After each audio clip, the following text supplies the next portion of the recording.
This is the training for the 2021 Missouri Open Enrollment Assessment. We are going to go to the same website as in previous years. It's going to be americanexchange.com/Missouri. The site has been updated, so I just want to familiarize you with the big top of the screen. Once you get to that site, you're going to scroll down where you're going to have the Missouri ADAP Part B Program 2021 Open Enrollment Pre-Assessment.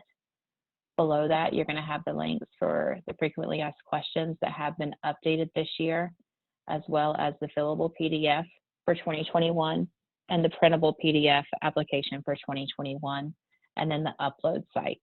I will go through all of these after we go through the pre-open enrollment assessment. So once you select the assessment, you'll scroll down here, and I'm going to do a test version. As far as legal first name, I do want to reiterate this year that for this, it needs to be was on the client's government issued ID. If the client's name is Christopher, please make sure and put that in as legal first name. If the client's referred to as Chris, that's fine for a preferred name that you can add into the special instructions. But as far as the enrollment, that can be an issue as far as a data matching inconsistency with the marketplace. So we want to make sure and put in that full government issued ID. For the date of birth, there are a couple different options this year from the feedback we got from our team as well as from case managers. So you are going to have that option to enter in the year. And then from this drop down here, you'll be able to select the appropriate date of birth, the month, and then the day. You also have the option to type that. So whatever's the most convenient. And then this is going to be gender for health insurance purposes. If you don't have the client's social security number, fill this in with 9s.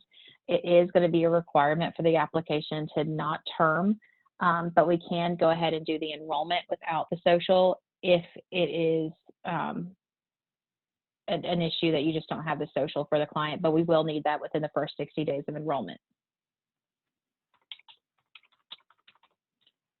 Client's email address, if you have this in here, this is a spot where the confirmation email is going to be sent to the client as well as the case manager and the assister. From the feedback we heard last year, this is one of the few things on that confirmation email that you're going to receive that's going to identify potentially which client the confirmation email is for. So keep that in mind. Just a little hint for this year for the case managers. We've heard some feedback that helped them a lot last year. When we were able to provide the client email address in there. Have you used tobacco 4 more times in a week in the past 6 months? Please note this also includes vaping. If a client is trying to quit smoking, yes, until they are unless they are smoking 4 more times less in the past 6 months. These are new options on the assessment this year. These are on the application every year, but we really wanted to add these into the assessment this year so that it is a helper. This helps us as well as the client if I need to reach out for any kind of data matching inconsistency. If there's a language barrier, I want to make sure and have the appropriate team on the phone so that we don't make the client frustrated. Again, these don't have to be answered, but if you feel like there's going to be a language barrier, please do include them. And then race or ethnicity is also an optional identifier as well. Is the client new to the marketplace or renewing? The client will only have a renewing policy if they are active for 2020, December of 2020, then it would be a renewing policy. If the client had a plan that termed in November, then you're going to hit new to the marketplace. Will the primary applicant be receiving any of the following types of income? If you select no, the client's not going to be eligible for any type of tax credit. If you hit yes, then appropriate drop downs are going to be selected here. Income type, you'll just select the appropriate type. We have adjusted these based on feedback and just based on clarification as far as asking for income pay frequency. So if it's annual, you're going to want to make sure you put that annual income in this box. Same for if you put weekly, just make sure that that weekly pay frequency matches the amount over here. We will only go by the information that's on the assessment. I will not make any assumptions because that can lead to a data matching issue, and I don't want the client to do anything back to the IRS based on me making an assumption that the assessment didn't provide. If the client has multiple income types, please make sure and provide those. Again, anything that's taxable income the client will be filing taxes on needs to be included in here to receive the appropriate tax credit. You're going to also put in your address for the client. Let's see. Apartment numbers will not self-generate. You will have to include that in the suite unit apartment spot. If not, the client won't receive their mail. If the client prefers to have a separate mailing address than their home, please also specify so that we make sure the mail goes to the appropriate spot. If you type an address in here and it doesn't populate on the second line, it's not a valid address by the United States Postal Service, you will need to correct that so that we have the address to be able to enroll the client. If you have a client that is homeless, what we have stated in the past, and it seems to work well, is use the agency address, and then for suite unit apartment number, you're going to put attention, whatever the case manager name is, and then that mail will be sent to the agency with that address. Really only makes sense if it's going to be close to where they're going to be receiving treatment for. Case manager information here.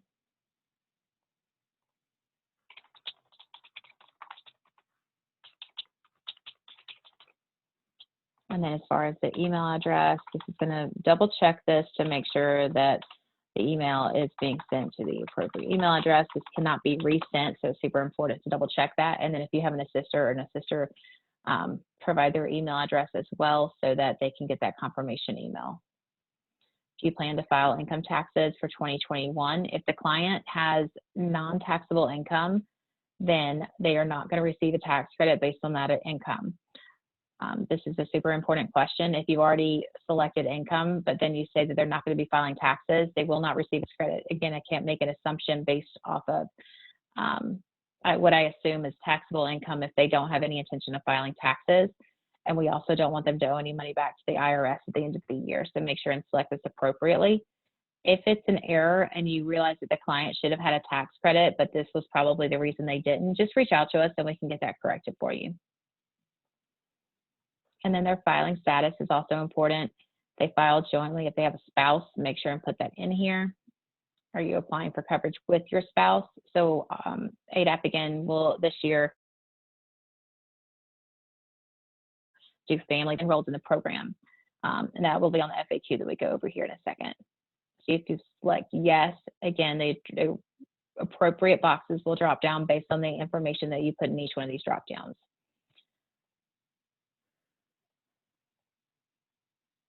Will you claim any dependents? Again, please try to fill this in as accurately as possible so we make sure and give the client the appropriate tax credit. We don't want there to be a household discrepancy where this also, again, impacts their taxes. This is a different spot this year. We've updated that, so we're pretty excited. We are able to have the clients generate the federal poverty level they fall under based on the household size. This is going to be their tax household. So anybody they include on their taxes needs to be included in this household size. So if it's just the client, then you would just put 1 and it's going to self-generate. The client had a spouse, again, it's going to change the FPL, so it's super important we put accurate information in here. You are able to correct the household income. There's really no reason to unless the income's been put in incorrectly in the above section. So if that's the case, scroll up and just make sure you've got the frequency in there correct, because that typically will be the only reason why you'll need to adjust that. Down here, we tried to clarify citizenship. So are you a citizen or a U.S. national? And then this is going to be a mandatory question. Do you have any of the following types of eligible immigration status? The client was born in the United States, and you're going to hit NA. If not, then you're just going to fill in the appropriate documentation that they have. And if you can provide it to us, that's super helpful so that we don't have a client term due to not providing appropriate immigration or eligible citizenship status. If you have a client who's got a permanent resident card and you can provide any of the information, here on this right-hand side. It'll be super helpful for us as well. Is the client Native American or Alaska Native? These are all mandatory questions on the assessment. A lot of these are going to decipher if the client is going to be sent for Medicaid review or not, but these are super important. And this last question will also determine how we enroll the client as far as tax credits. Is the client offered employer coverage? Super important to make sure you have an accurate answer there, because if they are offered employer coverage, they may not necessarily be eligible for tax credits. So make sure you answer that as accurately as possible. Down here on this pre-assessment, it's super important to make sure and put any prescription as well as the dosage so that we can make sure and look at the formulary if for the carrier preference I'm not sure is stated on there. We're going to be looking at the formulary as well as the preferred HIV specialist, doctor, and hospital to make a determination. So please try to fill in those spots as much as you can. I don't necessarily need the frequency, the doctor's phone number. That information is not pertinent, and these are not mandatory spots, but as much information as you can give me, the more likely that we are going to get the client enrolled in the appropriate plan if the option I'm not sure is selected. Does the client have a preferred health insurance carrier already selected for the client for 2021? Again, right now it is the pre-assessment, so that I'm not sure is an option, and then all the previous carriers from last year that had approved plans. Any uploads that you can provide at the time of the enrollment, we all know that leads to having to not have to chase down clients for additional information, which can be kind of a struggle. And then we also have the special instructions on here as well this year for any appropriate need. If the client has a preferred pronoun they go by that is not on their government issued IDs, please indicate that on there so that we can respectfully address them based on the communication. And if they have a preferred name that's not on their government issued ID, please identify that for us as well. If this is a family plan, this is another spot you will put on the instructions, family plan. I know that you're going to already select that in this assessment, but this is just one more way for us to double check that we have everybody enrolled that should be within the program. If you have a question about income, please include it in the special instructions. If you don't need the special instructions box, don't use it. Don't feel like you have to put something in there. These disclaimers, if you are calling in with a client, please keep in mind, we will read off every one of these disclaimers, and after each one, the client has to have a verbal consent that they understand what these disclaimers are. So anybody who can do the assessment through the online portal, it just makes it easier, but we have no problem. Please call in with any questions. Please call in if you need us to do one. I just want to make sure that everybody's patient with our team, as we do have to read each one of these disclaimers, which as you can see are quite lengthy, to each client to make sure that they understand this is their health insurance and what their responsibility is as well.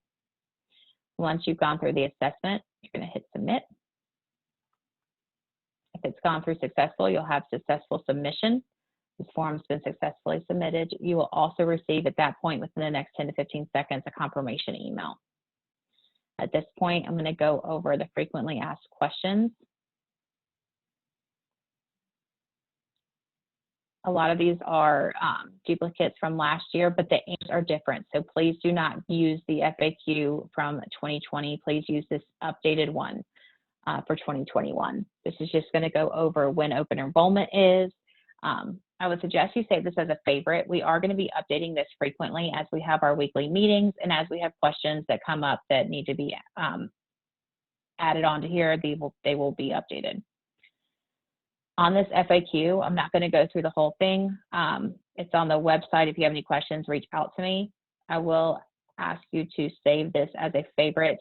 This is going to go over how to resolve data matching inconsistencies. If you have an email for a client that needs to provide proof of citizenship, immigration, income, incarceration, this is the same site that I go to when anybody emails me and asks for what type of documentation is required. So really important site. They update this as needed, but I wanted to make sure I include that on the FAQ this year.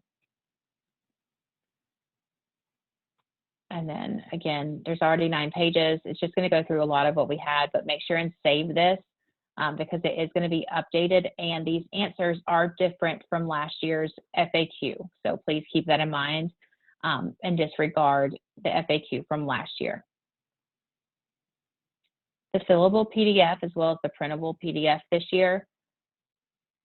there really aren't any new updates. One thing I do want to make sure and go over, because we aren't able to make mandatory fields in either one of these based on the type of assessment that they are.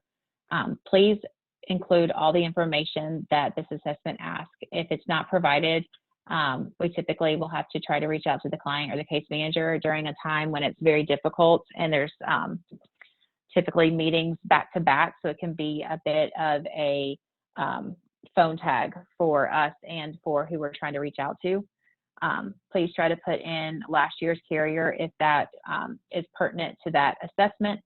Again, please try to fill in as much as you can, because any of these that aren't filled in all the way, the client is in jeopardy of not receiving services and getting health insurance, because we just don't have enough information to do the enrollment.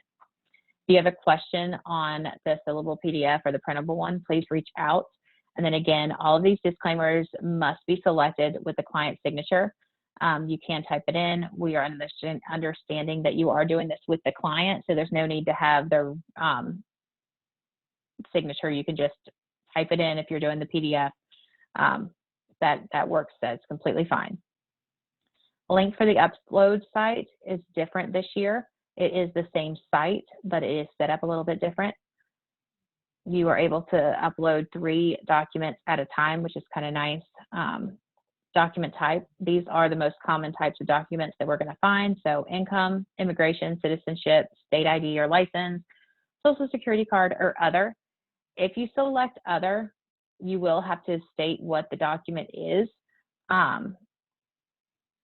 So if it's an invoice or something else that you feel like we need to do the enrollment correctly, please include it. Just specify what it is, and then you're going to put your email address, not the client's, your email address in here to receive a confirmation email that the documents were submitted.